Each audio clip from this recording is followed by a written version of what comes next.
Oh shit. I killed her children. What? Then I raped her. Fuck.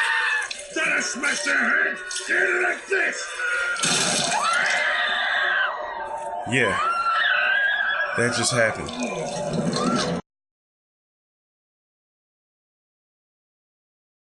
What's up, everybody? It's D-Deli. Yes, I'm back. Obviously, you know what this is about. This is the Game of Thrones, Episode 8, The Mountain versus the Hound.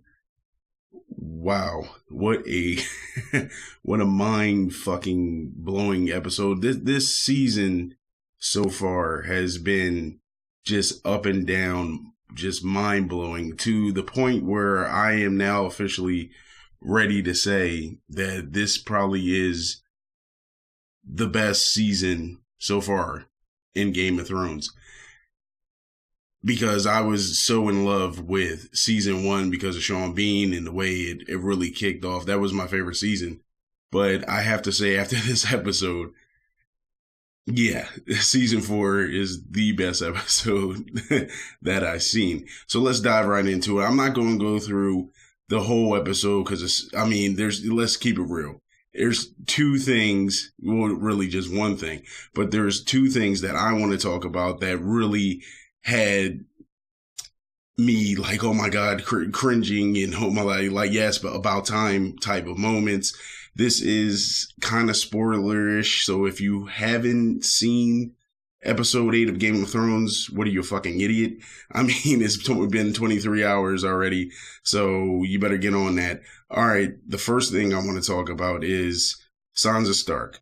Thank God, about time she got away with that Ned Stark code of honor, bullshit, and she's finally learning how to play the Game of Thrones. She's finally getting that in order to survive in this game, you have to be a scumbag like everyone around you. Otherwise, you're going to end up like your whole entire family. So I was real happy to see that she used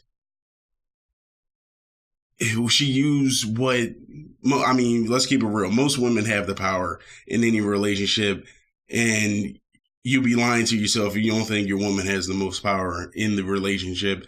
She used that to her advantage because she knows what Baelish wants. It's not the vagina. It's pretty much, I want to be the king or the Lord of Winterfell. That's what I want. So he's basically starting his army up with the Veil and the little crazy kid. I forget his name. I think it's Bob, whatever the hell his name is. So she's finally clicking. I mean, it took 4 seasons. I mean, Arya's already been on that, killing people, like 1,000 people already. Over exaggeration. But she's finally getting it. So I'm happy to see that they finally said, all right, let's give more depth to this character. Let's finally put her up in that class of, you know what, we really need to, let the bird fly out of the cage, so to speak. So I'm really happy about that. All right, enough talking about that. Let's get to where we really want to talk about, ladies and gentlemen. The Red Viper versus the Mountain. OMG. Now, that was a moment. What can I say? When I seen this, look, I sound like I'm about to cry. When I seen this fight, I knew what happened because in the books. But to actually see it, yeah, I just watched it a second time, a third time, probably a fourth time. It had my stomach literally turned. And I know it's fake, and I know it isn't real. But when the Mountain put his thumbs through Oberyn's head, and he had missing teeth and everything, I felt his pain. I didn't feel the pain of Robb Stark, his wife, and Catelyn. I didn't feel their pain because I feel as though, like, I'm used to it. It's the Starks. They're going to get killed. Oberyn, we really thought, those that didn't read the book, we really thought he would win. And he was the better fighter in the match. He even said it. He said, confess now. And then, it'll be over. So he was clearly the better fighter because he was faster. Obviously, he was doing some Darth Maul type shit, spinning around and all types of crazy stuff. And I was thinking to myself, he was that obsessed with a confession.